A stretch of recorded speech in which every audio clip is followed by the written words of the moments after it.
Capt.Ibrahim Traore, a name now synonymous with the volatile landscape of Burkinabe politics, rose to prominence in the heart of uncertainty. His journey to the top was not just a personal triumph but a reflection of the broader socio-political upheavals gripping the nation. His ascent to power, a consequence of a nation grappling with insurgency and disillusionment, was both swift and unexpected. It marked a turning point in Burkina Faso's trajectory, a moment that would redefine its future. Traore, a relatively junior military officer at the time, was not widely known outside military circles. Yet, he seized control in a swift coup, promising to restore stability and security to the nation, a promise that resonated deeply with the populace. His rise, a symptom of the deep-seated frustrations simmering within Burkina Faso, was seen by many as a necessary change. It signaled a definitive break from the past, and ushered in an era of new alliances and uncertain futures, both domestically and internationally. The Sahel region, long plagued by instability and violence, provided fertile ground for Traore's rise. The region's complex dynamics played a crucial role in shaping his leadership. The vast, arid landscapes of the Sahel, with their history of conflict and resilience, mirrored the challenges Traore faced. Militant groups, their ideology a volatile mix of religious extremism and socio-economic grievances, had cast a long shadow over Burkina Faso, undermining its stability and eroding public trust in the previous government. The insurgency had left deep scars on the national psyche. Traore, capitalizing on this sentiment, presented himself as a decisive leader capable of confronting the insurgency head-on. His rhetoric, a potent blend of nationalism and promises of swift action, resonated with a population weary of violence and eager for change. In the tumultuous wake of the coup, Traore became a symbol of hope, a beacon of potential stability in a nation yearning for peace. However, his rise to power was not without its critics. Concerns about his lack of experience, the audacity of his takeover, and the potential for further instability cast a shadow over his early days in office. The initial euphoria was tempered by a cautious optimism. The international community, wary of the precedent set by yet another coup in the region, watched with cautious anticipation, unsure of what Traore's leadership would mean for Burkina Faso and the wider Sahel. Despite the uncertainty, Traore remained resolute, his grip on power tightening as he consolidated his position and set about reshaping Burkina Faso's political landscape, both domestically and internationally. His leadership style, marked by a blend of pragmatism and idealism, aimed to address the root causes of the insurgency while fostering a sense of national unity. As Traore navigated the complexities of governance, the eyes of the world remained fixed on Burkina Faso, a nation at the crossroads of change and continuity. The challenges ahead were immense, but so were the opportunities for a new beginning. The international community, while cautious, recognized the potential for positive change under Traore's leadership. As global leaders deliberated on their stance, the people of Burkina Faso looked to Traore with a mix of hope and skepticism, eager to see if he could deliver on his promises. Traore's journey was just beginning and the path ahead was fraught with challenges. Yet, his determination to reshape the nation's future remained unwavering. As he continued to navigate the intricate web of domestic and international politics, the world watched closely, hopeful for a brighter future for Burkina Faso. The heart of Ouagadougou, Burkina Faso's capital, throbbed with a sea of humanity. The streets were alive with the energy of thousands of people who had gathered to make their voices heard. Tens of thousands had converged, filling every available space in the city center, their presence a testament to the groundswell of support for Captain Traore. Signs and banners waved in the air, each one a declaration of loyalty and hope.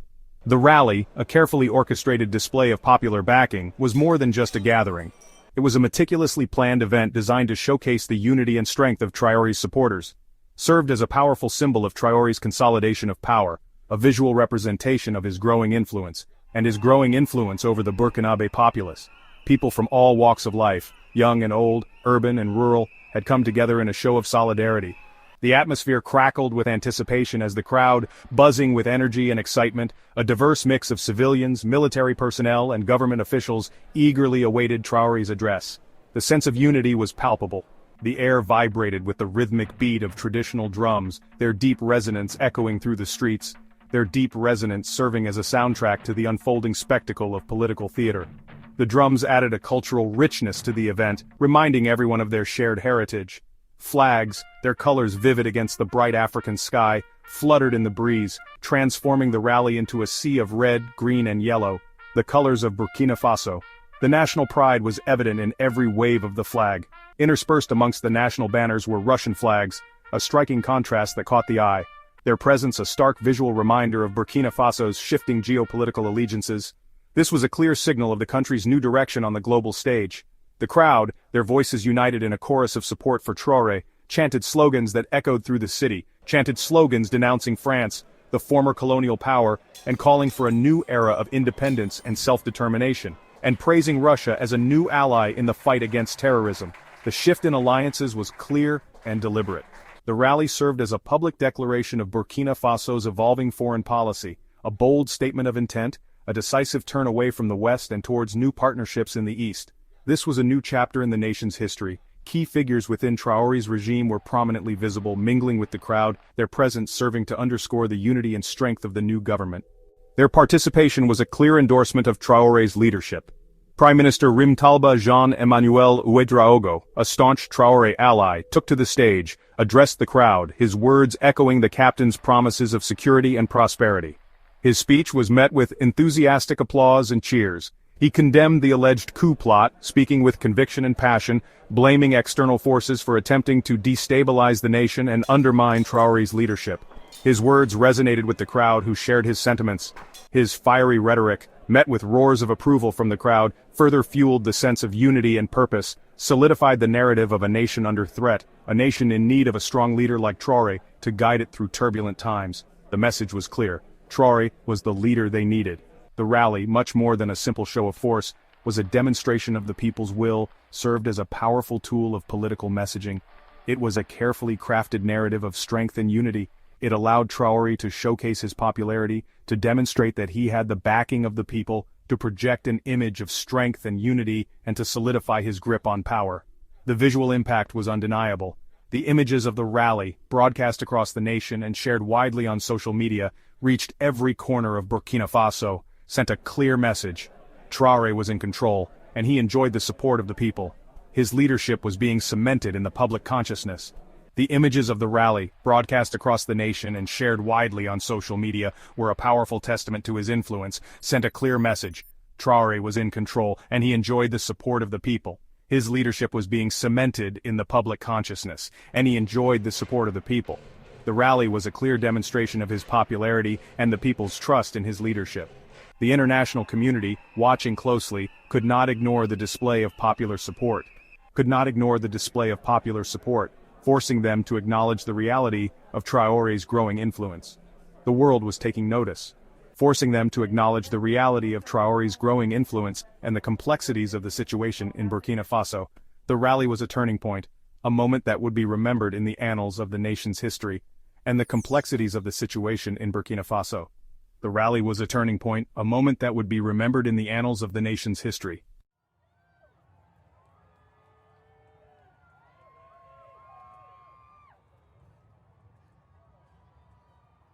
As Italy took its bold stance, reactions from around the globe began pouring in.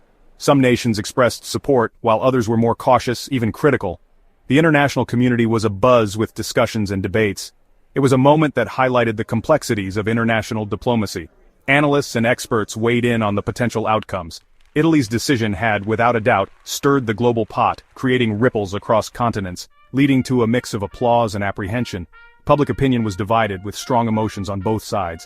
How this would shape future alliances and policies remained to be seen, as governments and organizations began to strategize. But one thing was clear: the world was watching closely, waiting for the next move in this unfolding drama. In Burkina Faso, the struggle for freedom and justice has been met with severe repression. The government's heavy-handed tactics have silenced many voices, but dissent continues to simmer beneath the surface. People are yearning for change, and despite the risks, they are determined to make their voices heard. Italy has taken a calculated risk in its foreign policy, navigating a complex geopolitical landscape. The stakes are high and the outcomes remain uncertain, yet Italy's strategic decisions could reshape its role on the global stage, influencing both its allies and adversaries.